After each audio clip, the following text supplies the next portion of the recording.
Welcome back to Split the Party. As always, I'm your host, Steve Osmond, and today we're going to talk about, it kind of borders on a party game, actually, Codenames. If you play board games, you've probably at least heard of this. It is a really, really popular game. Fantastic, really easy to play and to explain, but there's a good amount of strategy and thought that goes into it.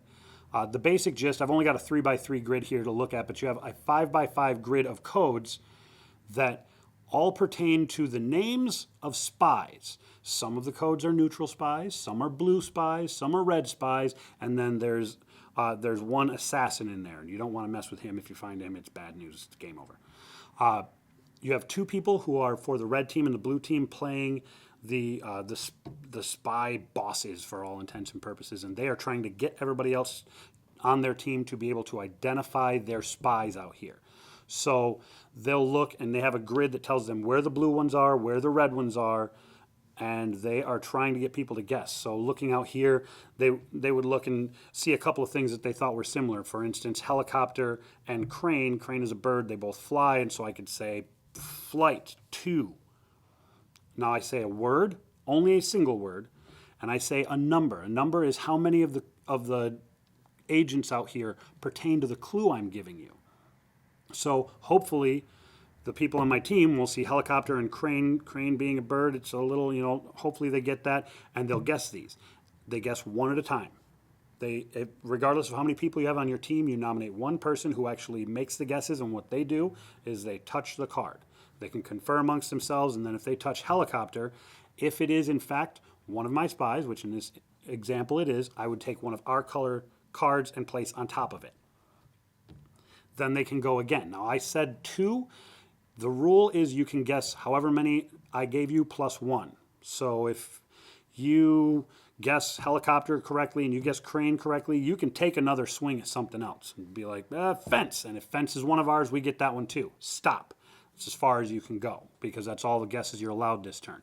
However, if at any point, if I say flight 2 and you say pilot, and that pertains to flight, but that wasn't one of them that I was thinking of, and that ends up being the other team's spy, we put the other team's card on there, our turn is over, play passes to them. The goal of the game is to be the first team to have revealed all of your spies, to identify all of your spies so that you know everybody out there that you've got working for you. It is very light and party-like, fun atmosphere kind of game, but there is a good amount of thought going into trying to get. You're racing the other team, so you don't want to every time just do one. Kangaroo, I could say Australia, 1, okay, kangaroo. And then the next team has pilot, crane, and helicopter, and they say flight 3, boom, boom, boom. They're way further along than I am. So you're trying to tie together and find clear ways that you can communicate to your team in a single word a number of cards that all go together in one grouping. It's challenging.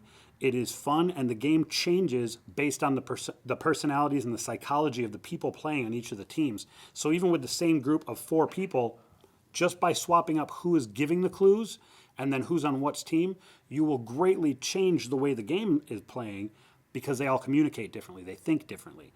And for that, I think this is an excellent party game that belongs in most anybody's collection. I mean, if you have a group of friends that maybe aren't super into board games, maybe you're trying to get people into games a little bit more and introduce them, this is a really great bridge because mechanically it's very light. Strategy-wise, it is as deep as you want it to be. And time-wise, it takes little to nothing for a playthrough. I mean, they're relatively quick. If you find the assassin, which I mentioned earlier is bad, the game is over. That team that found the assassin is just over. So if I wasn't thinking about the fact that pilot was the assassin and I gave that clue earlier and they're like, pilot, assassin, we lose. The other team wins the game. It could happen on turn 1. So it's a really fun game. I've enjoyed it. I've watched it more times than I've played it.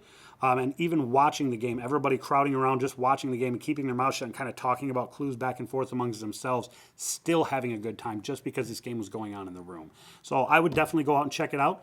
That's about all I've got for today. I'd like to thank our sponsors, Dual Bus Design, Excelsior Games and Comics, and Sound G Entertainment. And as always, I will see you in the Nerdverse.